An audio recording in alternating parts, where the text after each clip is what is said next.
Аурудың бәрі денемізде биохимиялық процесс жүрудің кеселінен. Мен қазір сіздерге көрсетіп берейін. Биохимиялық процесс не екенін. Біздің тәніміз биохимиялық завод.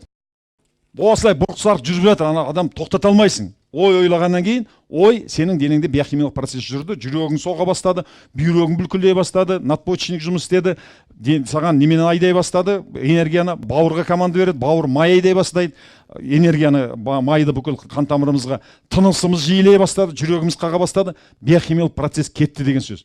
Сол биохимиялық процесс жүрген кезде адамның иммунитеті төмендейді. IgE деген иммуноглобулин, араңызда дәрігерлер бар ма?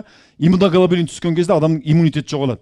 Мына қараңыздар, мынаған салсақ жанады, өшіп тұр, салсақ жанады. Ненің құдіреті? Адамның денесі тура осы сияқты. Мына ішінде оттегі бар, перекистің ішінде. Бұлай өшіп тұр. Жамбауға тиіс қой, өшіп тастадық, да? Өшіп қалды. Қайтадан жанып кетеді. Тура адамның денесінде осы сияқты процесс жүреді, биохимиялық процесс. Қайғырып отырған адам, қазір сіздердің сілекейлеріңізді алып неменеге өткізетін болса, әрқайсыларыңыздың иммунитеттеріңіз қазір керемет көтерілді. Керемет көтерілді. Сіздерге тұмау, анау, бәле-бәтер ауру ешқайсысы язбы пәленің ешқайсысы жұқпайды. 99% аурудың бәрі мына ойдың кеселінен.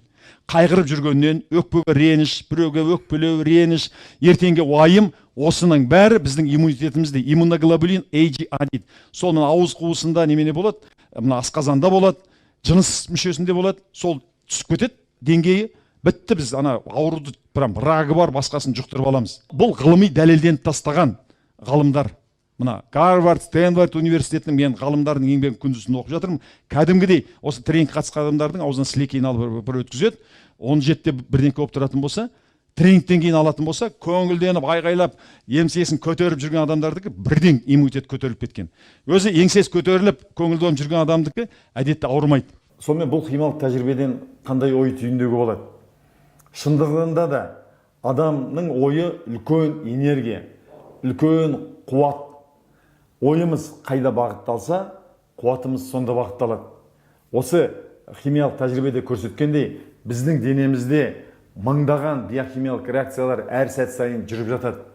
Бірақ ол химиялық реакцияларды тегін түсінген адам оны басқара алады.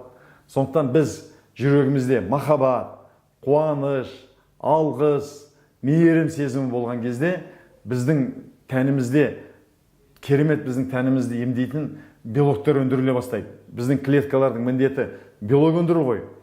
Соның ішінде мысалы иммуноглобулиндер көптеп бөліне бастаған кезде адамның иммунитеті керемет дамып, ол иммуноглобулин адамның ауыз қуысында, шегінде, асқазанында болады екен. Олар түрлі бөгде организмдерді өлтіріп, сіздің тәніңізді сауықтырып отыратын, сіздің сақшыңызға айналады. Сондықтан мен сіздерге айтатын едім, қазіргі нейробиология, нейрофизиология білімін көбірек зерттеңіз. YouTube'дан, Google'дан іздеп, соны ізденіңіз. Ал егер ол жерден түсіне қою қиын болатын болса, мына біздің өткізіп жатқан түрлі курстарымыз, менің кемелденген тұлғам, мен өзгердім, өзгеріс психологиялық тренингі, аламанда осы білімдер қосымша берілетін болады. Сол кезде сіз дәрігерге жүгінбейтін, өзін өзі емдеп алатын, ұзақ жасайтын адамға айналасыз.